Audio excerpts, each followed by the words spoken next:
আগামী 14 জানুয়ারি 2026 মকর সংক্রান্তি। সূর্যদেব তার পুত্র শনিদেবের রাশিতে মকর রাশিতে সঞ্চার করবে। এই দিনকে অত্যন্ত মাহাত্ম্যপূর্ণ একটি বিশেষ দিন। এই দিন স্নানের জলে এক চুটকি তিল, কালো তিল মিশিয়ে স্নান করবেন। প্রথমে বালতিতে আগে গঙ্গা জল দেবেন। যারা গঙ্গায় যেতে পারছেন, গঙ্গা স্নান করছেন, তারা করবেনই। যারা পারছেন না, তারা বাড়িতেই বালতিতে আগে গঙ্গা জল দেবেন, তারপরে একটু তিল দেবেন, তারপরে জল ভরবেন, সেই জলে চান করবেন। চান করার সময় গঙ্গে গঙ্গে বলে বা একটা বিশেষ মন্ত্র আছে, সেই মন্ত্র বলে স্নান করবেন। মন্ত্রটা বলে দিই: সদ্য পাতক সংঘ্রান্তি, সদ্য দুঃখ বিনাশিনী, সুখদা মোক্ষদা গঙ্গা, গঙ্গৈব পরমাঙ্গতিম।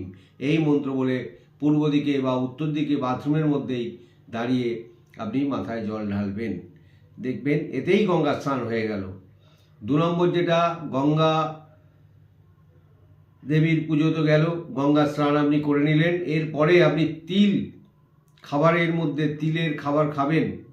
বাড়িতে যদি কোনো কাজের ব্যক্তি থাকে, লোক থাকে, তাদেরকে তিলের খাবার দান করবেন। যে কোনো জায়গায় অন্ন, বস্ত্র, খাদ্য, জল আপনি দান করতে পারেন। অত্যন্ত মাহাত্ম্যপূর্ণ এই দিন। এই দিন অক্ষয় তৃতীয়ার মতন দান, এই দিনকেও বিশেষ দান বলে পরিগণিত হয়। বাড়িতে সমস্ত রকম ডাল এবং চাল দিয়ে খিচুড়ি খাওয়ার কথা আমি আগেও বলেছি, এবারও বলবো। কিন্তু এবারে ষটতিলা একাদশীর জন্যে যারা অন্ন গ্রহণ করেন না একাদশীতে, তারা শুধুমাত্র ডাল, বিভিন্ন প্রকারের ডাল এবং সবজি দিয়ে একটা খিচুড়ি বা নবরত্ন তরকারি করে খাবেন। তাতে অবশ্যই 1 চুটকি কালো তিল মেশাবেন। তাহলে শনিদেবের পীড়া কমবে, শনি অত্যন্ত খুশি হবে। এইভাবেও আপনি ভাত অন্ন না খেয়ে আপনি এইভাবে সবজি খেতে পারেন।